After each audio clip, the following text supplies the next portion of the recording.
Hi అండి. పొరపాటున కూడా వంట రాని వాళ్ళకు వంట చేసుకోమని అస్సలు చెప్పుకోవద్దు. నేను ఆల్రెడీ ఇంట్లో వంట చేసి కూరగాయలు అయిపోయినాయండి. కూరగాయలు తీసుకుందామని బయటికెళ్తున్నా.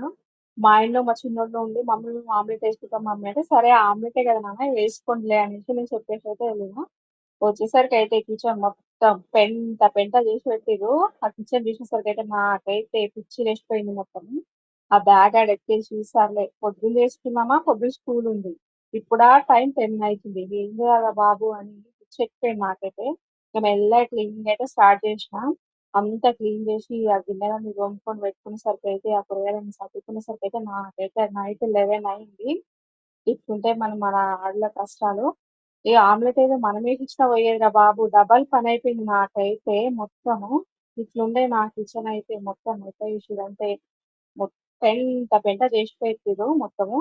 ఈ వీడియో నచ్చితే చిన్న లైక్ ఇచ్చి మన ఛానల్ ఫస్ట్ టైం చూస్తున్నట్లయితే సబ్స్క్రైబ్ చేసుకోండి. ఓకే మరి. బాయ్.